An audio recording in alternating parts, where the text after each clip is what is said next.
विचार किया ये ऐसा नहीं होगा।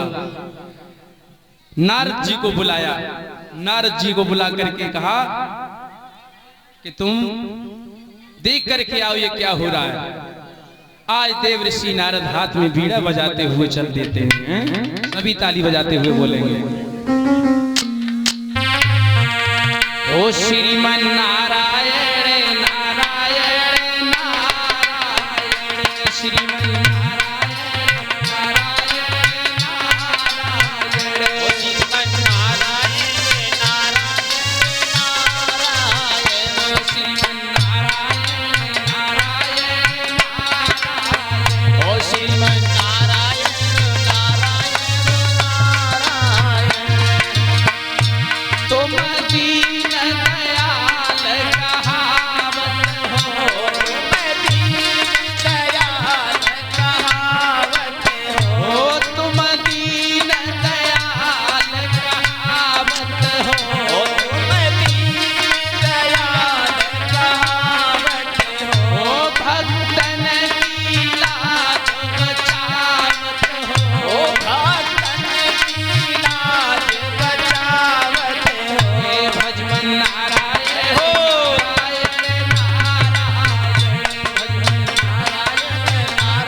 देव ऋषि नारद आज बीड़ा को बजाते हुए भोजराज कंस की सभा में आए।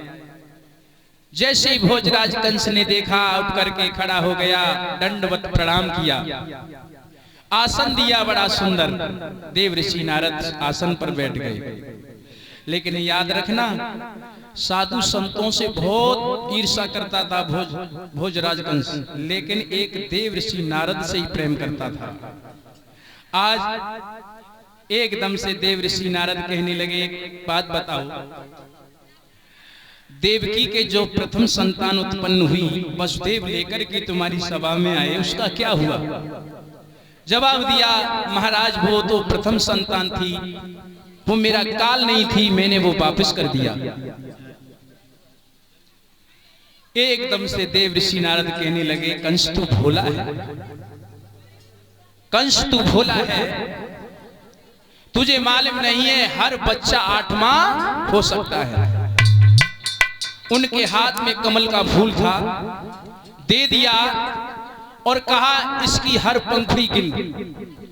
आज कंसराज उस पंखुड़ी को गिनने लगा है।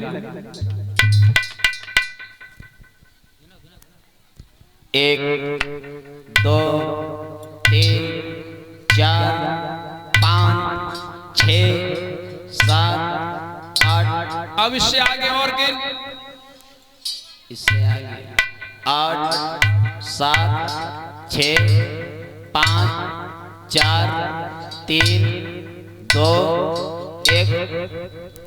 महाराज, हाँ, एक बात मेरे समझ में नहीं आ रही। क्या? ये तो हर पंखुड़ी में 8वीं नजर आ रही है। तो मूर्ख तूने क्यों लौटा दिया? वो भी 8वां पुत्र हो सकता है। याद रखना, एकदम से भोजराज कंस देव ऋषि नारद को छोड़ करके बहन देवकी के पास भागा और भागते हुए श्रोता बंधुओं बहन के आंगन में पहुंचा है। बहन देवकी अपने बच्चे को स्तनपान करा रही थी। अपने भाई को देखा, लंबी लंबी आहें भरने लगी। भाई तुम? हाँ, ये बच्चा मैंने उस दिन छोड़ दिया, लेकिन ये बच्चा मेरा काल है, मेरे हवाले कर दे। बहन देवकी कहने लगी, भैया ये तुम्हारा काल नहीं है, ये तो प्रथम संतान है। उस पापी ने बिल्कुल भी ध्यान नहीं किया, आगे बढ़ा, वो बच्चा गोदी से छीन लिया, 3 बार हवा में लहराया और पत्थर की चट्टान से दे मारा। बच्चे के टुकड़े टुकड़े उड़ गए। चाली पेटाली लो छीन सुनो मेरे भाई,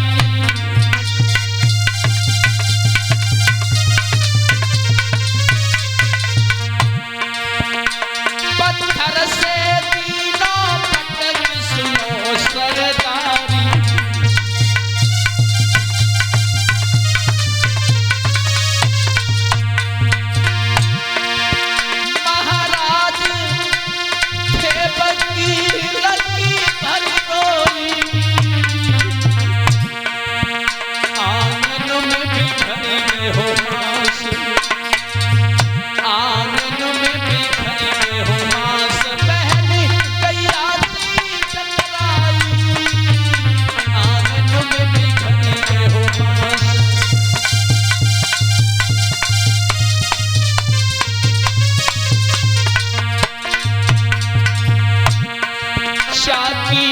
गोदी रह गई खाली, केसुअना वहाँ से मिल गयो है। जाकी गोदी रह गई खाली, केसुअना वहाँ से मिल गयो है।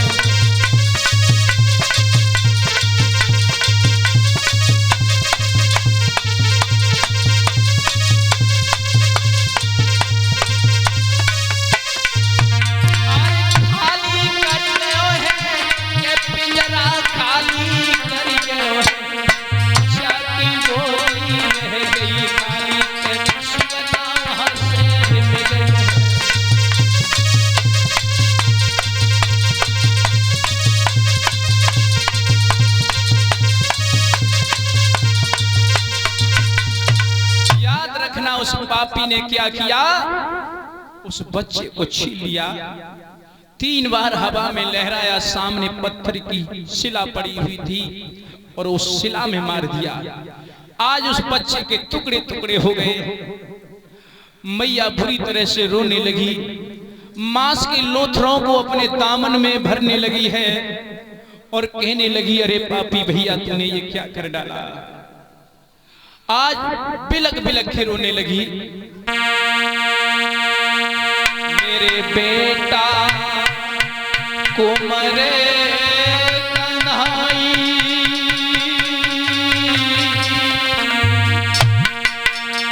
और तूने मैया भी कह नहीं पाई, मेरे बेटा को मरे कन्हाई।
मैया बिलक बिलक के रोने लगी। श्रोता बंधु, पापी आज प्रथम संतान का वध करके वापस आ गया।